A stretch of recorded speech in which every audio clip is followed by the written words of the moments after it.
This is Todd Hoffman and Trent Hoffman. You're listening to Big T, Little T, a Star Wars podcast. Welcome to episode 63. Today we're going to be talking about the 11th episode of Bad Batch called Devil's Deal. Unfortunately, Trent couldn't make it with me today, but he is here in the Force Spirit. But we got a lot to talk about in Devil's Deal. But first, had a great weekend doing ScarifCon 2021. So a bunch of our podcast friends, Ro from Scarif Scuttlebutt, Rob from Jedi Temple Archives, Greg from RoboBase Card, Escape Pod, Convergence, all kinds of different podcasts were there, including myself and Aaron from WSTR, Galactic Public Access. And we had a blast. It was a lot of fun talking to other people in real space and not on the Twitter space and so it was really nice to connect. And Dominic Pace was there, who is the actor, the Gecko from season 1 of Mandalorian. He appeared in episode 1 and episode 3, and so he was there supporting local business that is Alley Cat Comics down in Andersonville in Chicago. And it was such a fun time and had a great time just kind of hanging out with everybody. We did a live stream, so if you don't follow Scarif Scuttlebutt podcast, definitely follow them. And they did a live stream on their YouTube channel, so you can check that out and all the shenanigans that happened there. But yeah, that was pretty much the weekend. It was kind of building up to that. I am deep into High Republic, the Kevin Scott book. The name is escaping me right now, but it is so good, and I'm about 3 hours away from finishing that one. So doing the audio book version, and it's super fun. So yeah, if you're not reading High Republic, I would highly, highly recommend it. Is that a pun? Maybe, I don't know. High Republic, highly recommended. It's good. So yeah, it's super fun. And man, Loki, we are wrapping up Loki. We're recording this on Tuesday, and Loki is ending tomorrow. I can't believe that. But yeah, Loki last week was super interesting. It was called The Journey into the Mystery. And so when we last left Loki, yeah, there you go. He was not in a good spot. In fact, he found 3 other Lokis when he woke up from, I guess you would call that, I don't know what they call that little battle stick thingy that you use, but he essentially disappeared, and he reappeared into this void or something. And so anyways, we pick up, and there is Sylvie and Renslayer are trying to work out a deal, and they think that the TVA is being created beyond the void, and so the void is where everything gets dumped. All the kind of variants and all that stuff get dumped in the void. And so there's this massive cloud-like creature called, I don't know, the Alaloth or something. It just looks like this big cloud creature that basically grabs anything, and it's pretty intense. But there's like a kid Loki, there's an alligator Loki, there is a boastful Loki, and I would say like a classic Loki, or the cosplay Loki, which is played by Richard E. Grant. Yeah, it's a super fun episode. A lot of bizarre stuff going on. But essentially, Sylvie, the girl Loki, and then the regular Loki enchant the cloud-like creature, and that's kind of where we left off. It was kind of cool where classic Loki, like, essentially rebuilt Asgard in this void. And yeah, it was kind of cool. And so the monster go after that, got distracted, and then classic Loki, or the regular Loki and Sylvie come together. And yeah, it was a very interesting episode. I'm super looking forward to how this is gonna end. I'm hoping we get some kind of bad guy, a big mean. So the internet is buzzing with like Doctor Doom or Kang, the Conqueror or something, or Kang the Conqueror. And yeah, so we should see what happens. And that is really the last episode of Loki, which is interesting. Just super short, 6 episodes, but it's been fun. Been a fun whirlwind adventure. No Lego tonight. Another pause. So they had a couple weeks on, then a week off, and now they came back on last week, and now a week off. So I think baseball's playing or something. I'm not sure. Fox had something. I don't know. But yeah, so another week off, but that's okay. So yeah, but looking forward to returning to Lego. I believe it's like a demolition derby. So yeah, or it's a two-parter where they had to rebuild a car from memory, and then the other part is they get to do remote control cars and like blow things up. So that sounds fun. It's like a demolition derby, so that should be cool. But I digress. We need to talk a little bit about Bad Batch today. Um, this one's a good one. So I like these tighter stories. I think I've been preaching that for a while. But essentially, the what is the official description? As the seeds of the rebellion ferment on the outer rim world, the Empire schemes to squash it.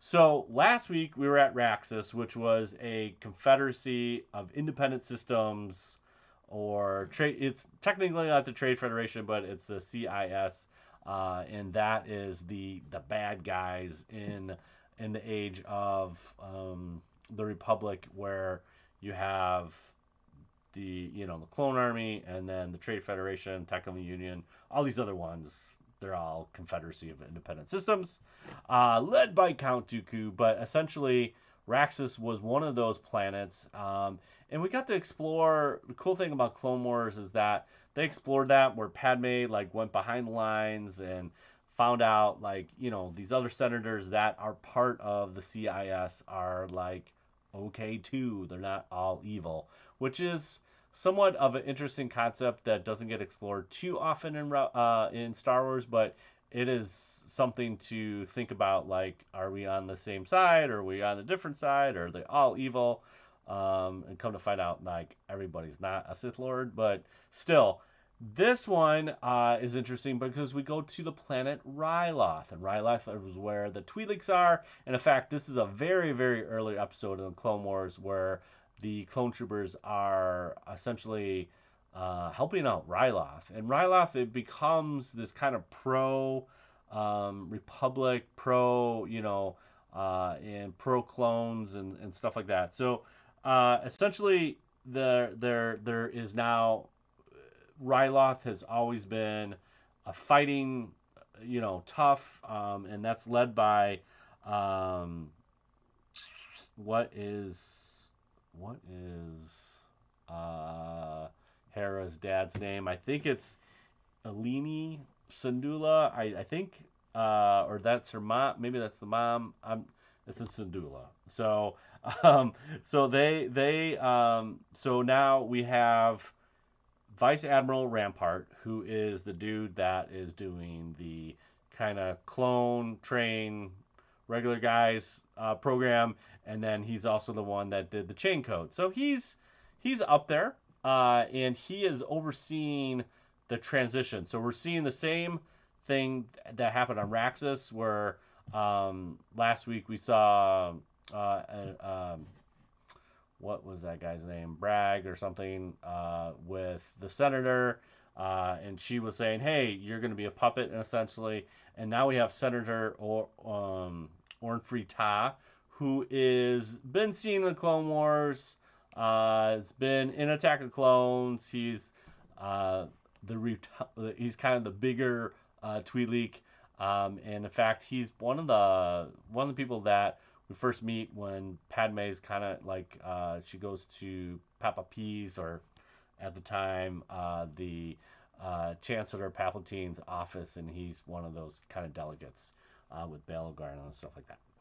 Anyways, don't need to know that. All you need to know is Orn Free Ta is ready to kind of also transition this to a peacetime thing.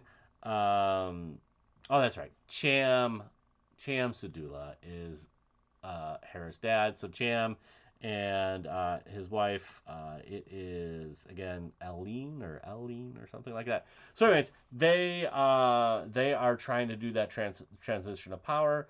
the crowd is not really digging Orm Free Todd's little speech. So Cham gets up there, rah-rahs the troops, and like, yo, we are at peace. Let's do this.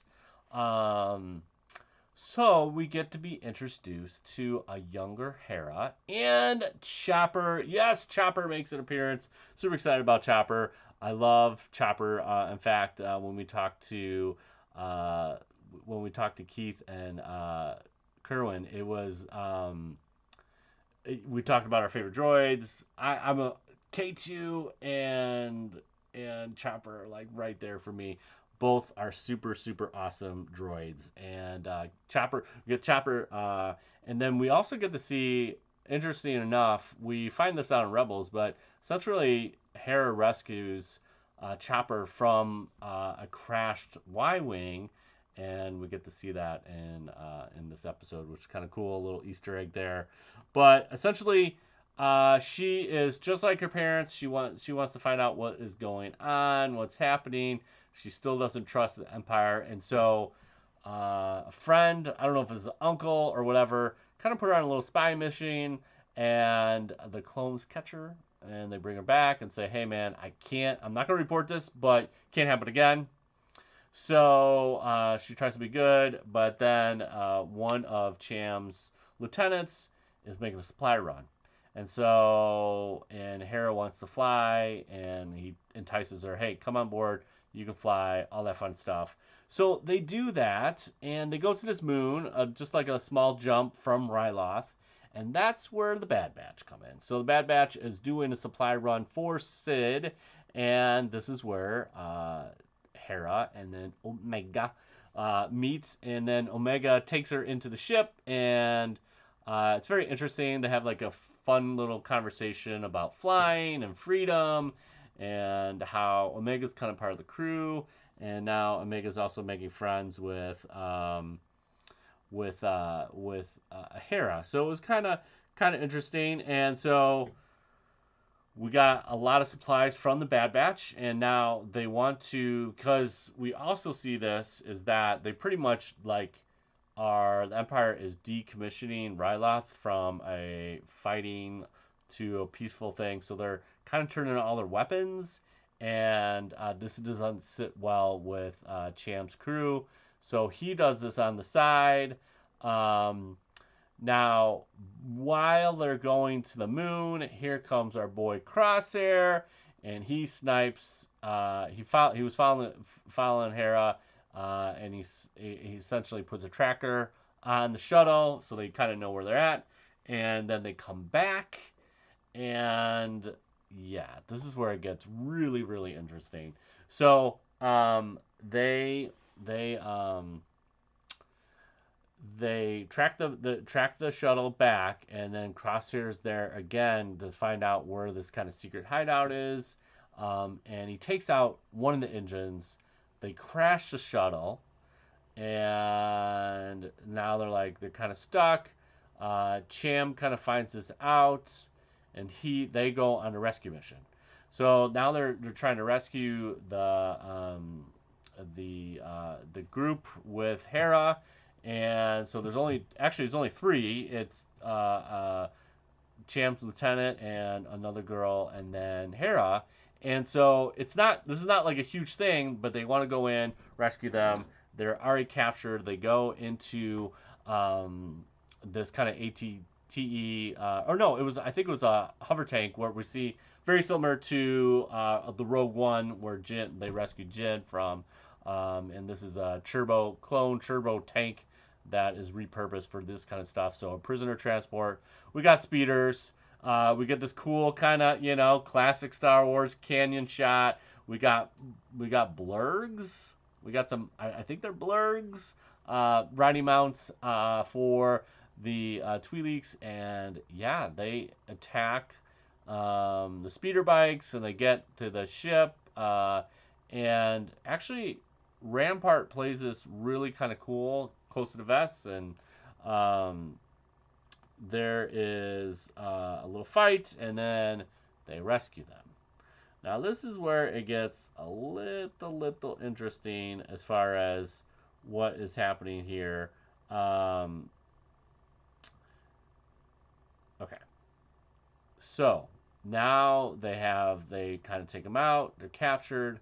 Crosshair is still far away. Um, they understand, like, they basically capture Hera, get Hera off onto a land speeder that they just got in, and now they have essentially the Empire surrounded with Rampart and Captain Hauser is a very interesting clone.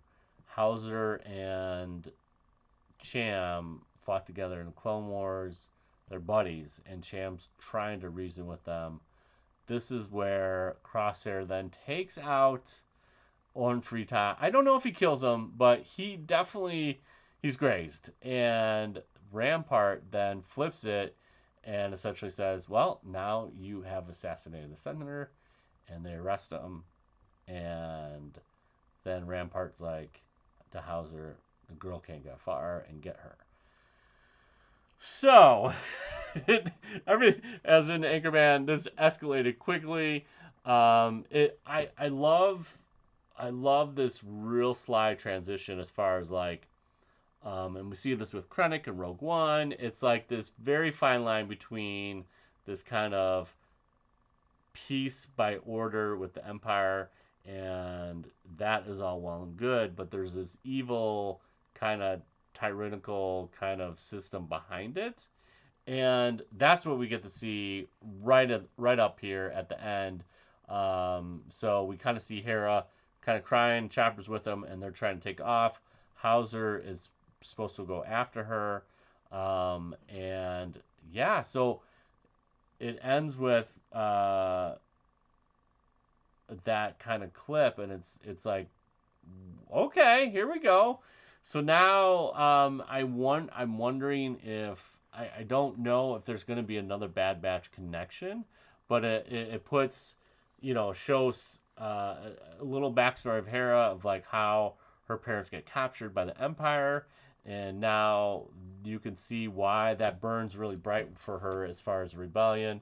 I mean, again, I don't think this is filler, but this is something that is a really cool episode. It really explores uh, the like I said, that kind of, you could see the seeds of the Empire where they truly lie. And Rampart is not. It's very close to the vest of like Tarkin, so he's kind of that slimy Imperial guy. And it's interesting because like Cham took a chance on him. And it's like, yeah, we wanted peace. And then when this all kind of boils over with this kind of rescue mission and then this attempted assassination, it's these kind of chumped up charges that get them, basically prisoners for the rest of their lives, and that's crazy to me.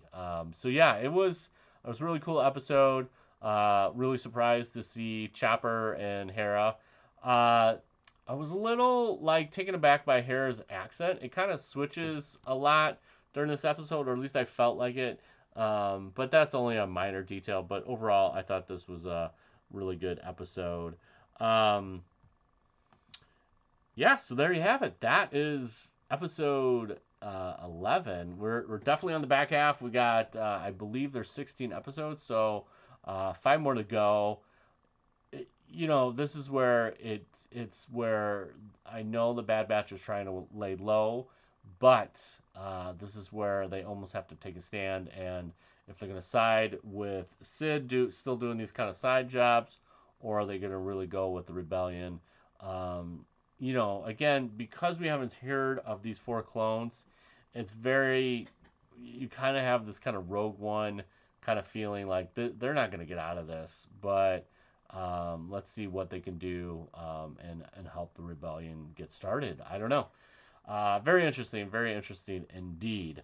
So there you have it. Episode 11, Devil's Deal. I think I also like they're really they did this in Clone Wars, but like the meanings of the titles in some regards have like different sub meanings, So like last week, Common Ground is not only kind of the clones, the Republic, and the Separatist coming together on a common thing. But then there's also this kind of deeper thing with Omega Hunter coming to a common ground, layers like Inception, and then this one, Devil's Deal, um, it's they're the subplot is like Cham's lieutenant is making a deal with get more arms in. That's just kind of a sly deal, trying to kind of take peace, but in their own hands. And then the bigger picture is obviously the deal with the Empire, and they're dealing with the devil, and yeah, it doesn't go well. It's not what you expect.